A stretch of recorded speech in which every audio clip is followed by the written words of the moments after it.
Bon, la chaîne secrète, c'est le retour des vlogs à l'extérieur. Les amis, j'espère que vous allez bien. Merci d'être de retour sur la chaîne, de regarder cette vidéo.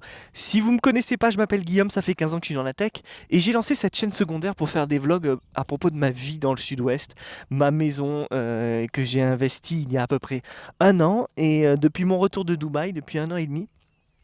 Et j'ai décidé en fait de faire des vidéos un petit peu sur ma vie. La vidéo est pas du tout cadrée, je suis désolé, je vais revenir comme ça. Alors excusez-moi, il est un peu tôt et ça fait déjà 2 heures que je suis levé. J'ai passé 2 heures au téléphone, je bossais avec mon équipe et je vous avoue que j'ai une petite voix, je suis désolé. D'habitude j'ai plus d'énergie, mais en tout cas un grand merci aux nouveaux abonnés, on est 185 abonnés.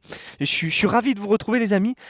Pour vous présenter un petit peu ma chaîne, bon, tout le monde connaît déjà ma chaîne, c'est ça qui est terrible, c'est qu'à chaque fois que je fais une vidéo, je suis obligé de faire une petite présentation, mais la majorité des gens la connaissent déjà.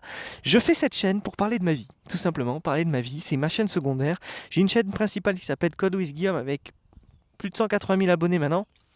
Et là, cette chaîne-là, c'est vraiment une chaîne freestyle, quoi. Alors, c'est un exercice assez intéressant parce que quand on crée du contenu, en général, on a un plan, on veut parler d'un sujet et on essaime le sujet, on va sur tous les points possibles et tout ça, etc. Moi, pas du tout. C'est hyper freestyle, vous voyez, on est dehors, des fois on est dans mon studio, tout ça, etc. Et on est là, on parle de mes enfants, on parle de la tech, on parle d'agent IA, on parle d'argent, on parle de plein de sujets différents. Et voilà, mais c'est comme ça en fait. J'ai décidé de pas du tout, avoir de trame pour cette chaîne. C'est-à-dire que j'ai envie de parler d'un truc, je parle d'un truc et puis ça part comme ça. Voilà. Alors je vous avoue, il y a pas mal de parts d'improvisation, mais souvent je fais des notes. Je me dis je vais parler de ça, ça, ça, etc. Mais voilà, j'ai envie d'être comme ça. Vous m'excusez de la tenue aussi, vu que je me suis levé assez tôt et qu'il n'y a jamais personne et qu'on est dans le calme. Alors ça c'est l'avantage quand on se lève tôt le matin. Il n'y a jamais personne, on est au calme, tranquille, etc. J'ai pas pris le temps de m'habiller pour vous, les amis. Mais, mais c'est comme ça. Enfin voilà, je sais pas si vous vous rendez compte, mais il y a à peu près 2 ans, donc j'habitais à Dubaï. Et là, maintenant, je suis de retour ici. Bon, je suis plutôt content d'être de retour vu ce qui se passe, même si c'est pas non plus le gros bombardement à Dubaï. Il faut pas croire je pense qu'il y a beaucoup de fake news à propos de ça. Mais vous avez vu, je suis de retour dans le sud-ouest. J'ai acheté cette maison avec ce grand arbre, ce grand sapin là qui fait 15 mètres de haut, un truc comme ça. Et j'ai cette vue-là. Et le matin, quand je me lève, je suis là, au calme, tranquille. Et je vous avoue que toute la journée, c'est au calme, tranquille, comme ça. Et je suis super content, en fait. Au début, pour la petite histoire, je la voulais pas, cette maison. Je me sentais enfermé, je me disais, non, mais on va rester ici, j'ai envie de voyager, j'ai envie d'aller vivre aux États-Unis, j'ai envie d'aller vivre ailleurs, et tout ça, etc. Sachant que ces 15 dernières années, j'ai quand même vécu dans pas mal de villes. J'ai vécu à Paris, à Londres, à Berlin. J'ai passé 2 ans à Londres, 2 ans à Berlin, 4 ans au Portugal, à Dubaï. Je suis allé aux États-Unis des dizaines de fois déjà, où j'ai passé 2, 3 mois et même plus. Mais j'ai quand même pas mal bourlingué. Et je me suis dit ces derniers temps, je vais rebouger. Et puis quand je vois ce qui se passe un peu aux US, je me dis, oh, bah, finalement, je suis bien ici quand même. Je suis bien en France. Et je suis très content d'être là. J'adore mon pays. S'il y avait des conditions fiscales plus intéressantes, je resterais peut-être. Et là, c'est là que les gens, vous allez devenir fous. Ou peut-être. Mettez-moi dans les commentaires si vous trouvez que. Mettez-moi un emoji caca si vous n'êtes pas d'accord à ce moment-là. D'accord? Attention, hein, je vais lire les commentaires. Je lis tous les commentaires. Mais on peut en discuter, mais je pense qu'il y a des choses à améliorer. Mais comme dirait Charles Gave, ben, je suis revenu pour couler avec le bateau. Je pense que c'est un petit peu ça aussi, mais je suis ravi d'être de retour, en tout cas en France. Je ne sais pas si je vais rester, mais en tout cas, je suis là parce que la bonne nouvelle de l'année, c'est que, enfin de l'année, dans quelques semaines, on va accueillir mon troisième enfant. Mon troisième garçon, et oui, je ne fais que des garçons. Malheureusement, j'ai espéré avoir une fille, mais ça se fera pas. Je vais avoir un troisième garçon qui arrive normalement d'ici fin mars. On en rediscutera ensemble, les amis. Mais voilà, c'est la bonne nouvelle. Voilà, 3 enfants, pas mal. Je sais pas si on fera un quatrième, peut-être avec ma femme, on verra. Je pense elle est assez fatiguée à force d'avoir les 2 sur le dos, bientôt les 3. Mais on va voir comment ça va se passer. Mais en tout cas, c'est la meilleure aventure qu'on puisse avoir dans une vie, je vous le dis. Autre chose, j'en parlais l'autre jour sur Twitter. Vous pensez qu'avoir des enfants, il faut avoir de l'argent et tout ça, etc. C'est entièrement faux. Alors oui, effectivement, il faut travailler, il faut gagner sa vie, mais vous pouvez très bien avoir des enfants sans avoir histoire d'argent, hein. Aujourd'hui, avoir un enfant, ça coûte pas si cher que ça. Alors oui, c'est vrai, les couches, la bouffe et tout ça, c'est un budget. Mais si vous gagnez votre vie, vous savez que vous avez des postes de dépenses qui sont bien plus élevés. Bon voilà, en tout cas, c'est à peu près ma vision des choses. Écoutez, moi je vais vous dire une chose, en dehors de parler de tout ça, de business, d'argent, tout ça, etc. On va vers les beaux jours. Et ça, c'est un truc super parce que en France, il faut le dire, on a quand même un super climat en général. Bon, ça dépend des régions, mais dans le sud-ouest de la France, on a vraiment un super climat. Dès le mois de février-mars, là, comme maintenant, on a un ciel bleu magnifique. Alors peut-être pas aussi beau qu'au Portugal, parce que le Portugal c'est bien plus au sud et il fait vraiment beau. Le Portugal c'est un pays où il fait vraiment beau, hein. Je sais que j'ai des amis là qui regardent mes vlogs et, et qui sont encore au Portugal, mais il fait vraiment beau, mais même en Floride il fait super beau quand même. Mais dans le sud-ouest de la France on n'est pas à plaindre, il fait vraiment beau pendant 6 mois de l'année, et là on a les meilleurs jours qui arrivent. Alors je sais pas ce que vous en pensez, mais pour moi les meilleurs jours, la meilleure période de l'année, c'est quand même, je dirais, mai-juin. Mai-juin et juillet-août, ça va, mais il fait trop chaud en juillet-août, je trouve. Mais mai-juin, c'est vraiment la meilleure période. Il fait beau, tu peux sortir, il n'y a pas trop d'insectes, tu es dans la nature. Alors, en plus, imaginez ici, regardez où je suis. Moi, j'ai 4000 m² de terrain, je suis face à la forêt, je suis vraiment au calme. Je suis dans une impasse, il n'y a pas de voiture qui passe et tout.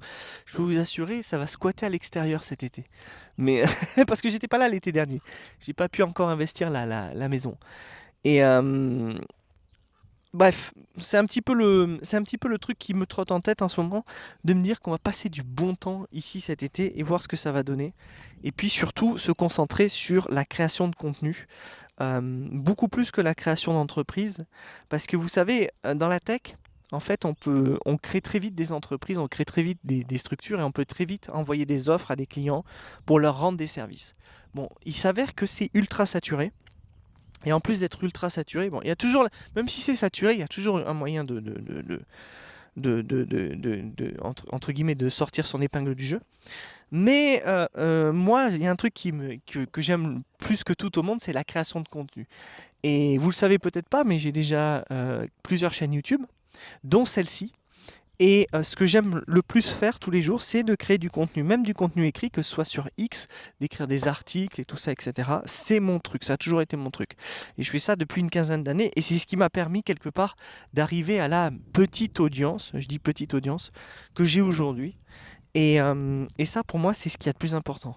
La création de contenu, il faut savoir une chose, c'est que c'est quelque chose de pas qui a l'air ultra facile, mais c'est tout l'inverse, c'est très compliqué. Pourquoi ? Parce qu'en fait, créer du contenu, c'est déjà avoir une réflexion, c'est faire de la veille, et puis c'est surtout une course de fond. Et c'est une course de fond que personne ne fait. C'est exactement la même chose que la création de SaaS ou de logiciels. Les gens ne se lancent jamais dans la course de fond, en fait. Et donc, du coup, en fait, ne produisent aucun résultat sur le long terme. Donc, par extension, les amis, en fait, moi, ça fait des années que je crée des vidéos, que je crée des articles, tout ça, etc. Et donc, par extension, j'ai envie de reprendre ça foncièrement parce que c'est quelque chose, je me suis rendu compte, qui me nourrit. Je sais pas si vous avez vu, mais là, on est au daily, je crois, 125, 120 et 121, je sais plus combien. On verra, je vais regarder ça après. Mais je lâche pas l'affaire, je crée toujours du contenu, je crée toujours des vidéos, je parle toujours aux gens et tout, etc. Et je pense que chacun a son motto. C'est-à-dire qu'on a tous chacun notre truc. Il y a des gens, ils lâchent jamais l'affaire sur la lecture, il y a des gens, ils lâchent jamais l'affaire sur le sport, il y a des gens, ils lâchent jamais l'affaire sur la cuisine et tout ça, etc. Et ils se demandent qu'est-ce qui me motive, qu'est-ce qui me pousse dans la vie à continuer à faire ce que j'aime. Et bien en fait, c'est tout simple, c'est toujours sous vos yeux, et la plupart du temps, vous ne le voyez jamais. Vous savez déjà en fait en quoi vous êtes bon et ce que vous devriez continuer à faire. Pourtant, vous partez dans d'autres trucs parce que vous vous imaginez que, parce qu'on vous a dit que, et parce que vous avez été éduqué sur le fait que. Et en fait, ça marche pas, ça marche pas comme ça. Voilà, c'est assez simple, c'est assez facile à comprendre. Et moi, quand je suis un peu perdu, ce qui a été mon cas là on va dire ces derniers jours, ces dernières semaines, à me dire mais qu'est-ce que je lance, qu'est-ce que je fais? J'ai lancé plusieurs trucs. Vous avez vu, j'ai lancé Manastone. C'est une solution pour installer son agent IA. J'ai pas fait beaucoup de pub ni rien parce que je savais que j'allais plus ou moins le vendre à plusieurs personnes et que ça restera toujours là comme ça. Et ben en fait, par extension, à la fin de la journée, en fait, je me suis dit, mais ça, c'est plus quelque chose qui me ressemble. Il y a d'autres choses qui me ressemblent. Et c'est marrant parce que ma femme avait raison. Il y a des années, elle m'a dit, mais en fait, tu devrais faire YouTube full time. Et c'est vrai que c'est possible, mais comme moi, je suis très bon dans ce que j'ai développé ces dernières années, c'est-à-dire aider les business en ligne à se développer, que ce soit sur le plan marketing ou sur le plan tech, puisque j'ai été développeur pendant des années. Je suis toujours développeur, mais je développe beaucoup moins. Avec l'IA, de toute façon, le métier il change. Euh, je suis très bon à ça, en fait, à aider les gens à lancer leur entreprise et à aider les gens à lancer leurs produits en ligne. Ça, c'est un truc à le marketer aussi. C'est un truc dans lequel j'ai toujours excellé. Ben, je fais ça pour gagner ma vie. Le contenu, ça n'a jamais été en fait en quelque sorte un objectif de gagner sa vie avec, même si j'ai généré de l'argent avec quand même. Je pense que c'est beaucoup beaucoup plus difficile que ce que je fais. Bon, par extension, on verra, peut-être qu'un jour je me lancerai full time quand j'aurai un bon coffre-fort rempli. Pour l'instant, c'est pas le cas, je suis à zéro. Je suis à zéro, mais c'est la vie, c'est comme ça, voilà. Et des fois, je pense qu'il faut se déconnecter du monde capitaliste dans lequel on est. C'est ce que je me dis tous les jours. Je me dis, il faut qu'on se déconnecte de tout ça, de ce monde mercantile et tout ça, parce qu'en fait, c'est un jeu à somme nulle. C'est-à-dire que à la fin, en gros, à la fin, on aura dépensé toute notre énergie là-dedans pour au final pas avoir grand-chose. Et ça, c'est quelque chose que j'ai percuté il y a peu de temps, il y a quelques années, en me disant, mais en fait, waouh, en fait, je vais vous dire, c'est une petite anecdote assez personnelle. Il y a pas longtemps, allez, on va l'imager comme ça. J'ai touché le plus gros chèque que j'ai jamais touché de ma vie. Il n'y a pas longtemps. Alors les amis, n'allez pas vous imaginer que c'est 10 millions de dollars et que derrière la caméra, j'ai une Porsche GT3 RS. N'imaginez pas que c'est ça, d'accord? Mais quand même, j'ai touché un chèque que je pense que la majorité des gens ne toucheraient jamais. Ne toucheront jamais. Bref, j'ai quand même eu beaucoup d'argent tout d'un coup. Et je me suis dit, waouh, en fait, c'est pas assez. En fait, il me faut beaucoup plus.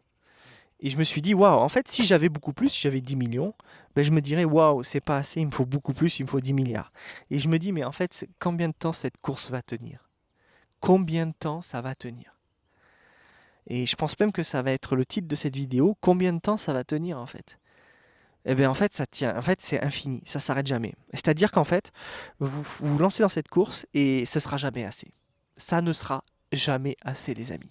C'est pour ça qu'au bout d'un moment il faut raccrocher, essayer de vivre le temps présent. C'est ça qui est le plus important selon moi. Le temps présent, vivre le temps présent. Ça c'est quelque chose qu'on ne fait pas, ou qu'on fait peu. Si vous vivez le temps présent les amis, mettez dans les commentaires un emoji pouce et dites-moi comment vous faites parce que vous êtes bien en avance sur moi si c'est le cas. Voilà les amis, je vous laisse, j'étais ravi de faire ce daily, je vous dis à bientôt.